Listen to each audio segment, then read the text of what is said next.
आताच त्यांनी मार्गदर्शन केलं आणि ते उपस्थित विभागातील सर्व अधिकारी, NGOs आलेले सर्व घटक.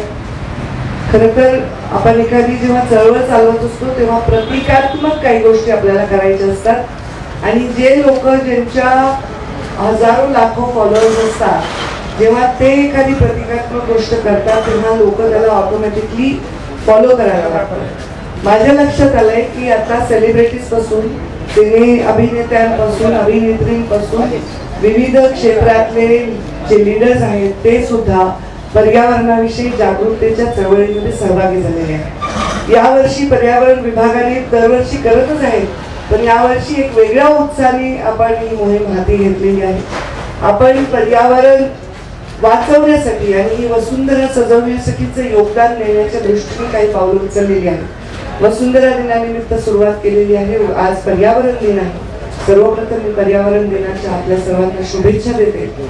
आणि असं आम्ही जे कार्यक्रम घेत आहोत त्याचे प्रतिसाद बघून माझ्या लक्षात येते की सामान्य माणसाच्या मनातला हा कार्यक्रम आहे. सामान्य माणसाची इच्छा आहे की सरकार, प्रशासन आणि शासन यांनी सुद्धा स्वयंसेवी संस्थांच्या बरोबर हिरिरीने भाग घेऊन याच्यामध्ये उपाय काढला पाहिजे.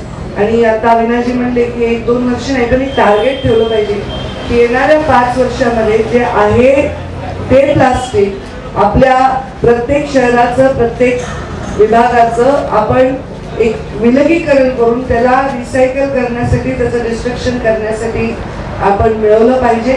आणि अवैध प्लास्टिक बनवणाऱ्या, म्हणजे जे एकच प्लास्टिक आहे ते बनवणाऱ्या उद्योगांना तशी कुठली परवानगी नसताना ते अवैध बनवतात, त्यांना बंद करण्यामध्ये यश आलं पाहिजे. तर आपण जे विचार करतोय की आपण एकच प्लास्टिक मुक्त, सिंगल यूज प्लास्टिक मुक्त असं आपला महाराष्ट्र, आपला देश बनवू.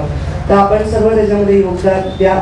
इव्हन मीडियाला मी आता आवाहन केलं होतं की मी कुठल्याही कार्यक्रमाला गेले की लोक अगदी भंजरी शाल वगैरे मला देतात, काही ठिकाणी ग्रामीण भागात अजूनही साडी वगैरे देतात. तर मी त्यांना विनंती केली की तुम्ही मला हे शाल, नारळ, साडी वगैरे काही देऊ नका, मला 11 पिशव्या द्या. म्हणजे मला कुठेही कोणी प्लास्टिक वापरताना दिसलं तर मी त्याला ती पिशवी देईन आणि ते प्लास्टिक त्याच्याकडे घेईन. आणि या पिशव्या मी पण घेऊ शकते. पण ही एक चळवळ झालेली आहे आणि आता पर्यावरण विभागाने पण माझं स्वागत करताना मला 11 पिशव्या दिल्या. काल माझ्याकडे SDM जॉईन झाल्या माझ्या जिल्ह्यामध्ये, त्या मला भेटायला आल्या, त्यांनी 11 पिशव्या दिल्या. आता मी जालन्यामध्ये कार्यक्रमाला गेले, त्यांनी 11 पिशव्या दिल्या. तर ही आता एक चळवळ झाली. आणि या पिशव्या, कापडी पिशव्या जर आपण वापरायला सुरू केलं तर आपण प्लास्टिक आणि पॉलिथिनवर पूर्णपणे विजय मिळवू शकतो असं मला वाटतं. सगळ्यांना मी शुभेच्छा देईन. फार काही भाषण करणार नाही, माझा आवाज बसलेल्या भाषण करून एवढंच सांगेन. खूप सुंदर स्लोगन्स आम्ही डिपार्टमेंटने केलेले आहेत आणि त्याच्यामध्ये हे स्लोगन, हे मंत्र आहेत, हे मंत्र जर आपण पाळले तर नक्कीच आपल्याला पर्यावरणाच्या त्या रूपाची प्राप्ती होत झाल्याशिवाय होणार नाही. धन्यवाद.